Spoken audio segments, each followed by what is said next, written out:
Some people assume catch pans are there to catch oil as it drips from gearboxes, hence the name. Well, in this case the catch pan is doing its job, so what's the problem? The problem is, the job of the catch pan is not to normalize oil leaks. Catch pans are there to protect the product zones if ever there was an oil leak. We should think of them as worst-case scenario pans. Oil leaks do happen, that's normal. But when they happen, they need to be fixed, which is the normal thing to do. Think of them as a safety device, like a life jacket. It's there when you need it, not to be used every day. The catch pan has another function. What is it? It helps to identify leaks.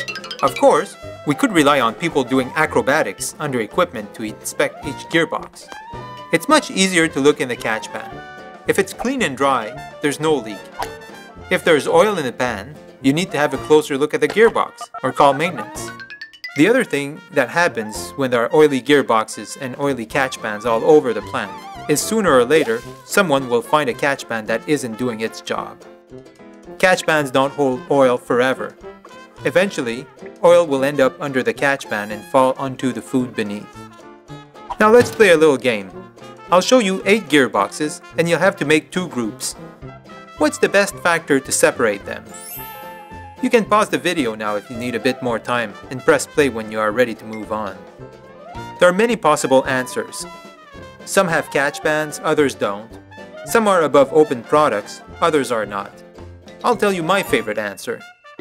Some gearboxes are oily and crummy, yet others are clean and dry. If you shone a flashlight on them, the first group would reflect the light. They're glossy. The finish on a clear gearbox appears flat. What does that have to do with food safety? Food isn't supposed to be in contact with motors or gearboxes. The grime won't be jumping in the food. Bugs don't feed on that. Pathogenic microbes don't grow on it either. So what's the big deal if they're dirty? The answer is, it's much easier to inspect clean equipment than dirty equipment. Dirt and soil hide things. Clean equipment makes everything visible. Think of how much easier it is to hide in a forest than it is to hide in an open field. The best way to know if the gearbox is oily due to leaks or because the equipment was not cleaned after maintenance is to first clean it. Let it run for a day or 2. Then come back and have a look. If it's still clean and dry, then we can assume someone did a sloppy job. It's clean now, so we'll make sure they clean after themselves next time. If the gearbox is oily, then it was leaking, it's still leaking, and it needs some attention by maintenance now. The last thing we need to discuss is who should be doing the cleanup.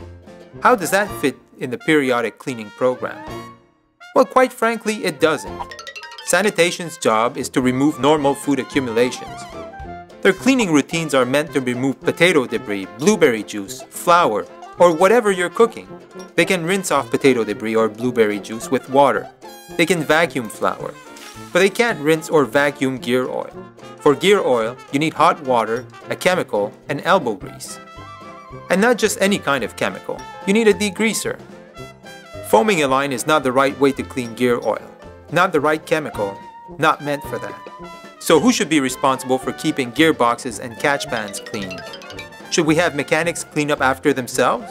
Or should we let them spill oil all over the place and call the babysitters to clean up the mess?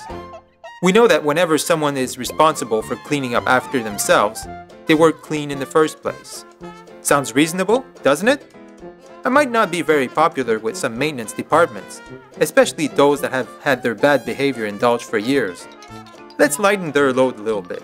Imagine the best case scenario. Mechanics still don't like cleaning, so they're careful not to spill oil when they work. Gearboxes are kept clean. Whenever one starts seeping or leaking, they're fixed right away. In that scenario, mechanics would be happy to have help from operators to identify leaking gearboxes. Early detection relies on regular equipment condition inspection. Mechanics can't look at every gearbox every day. They have other fish to fry. Operators are on the line all the time while the plant is running. We already said spotting oil in a catch pan is as easy as riding a bike with 4 wheels. If operators keep an eye open and tell maintenance right away, that helps nip the leaks in the bud. Leaks never become a big problem, and mechanics can focus on more important things, like lunch.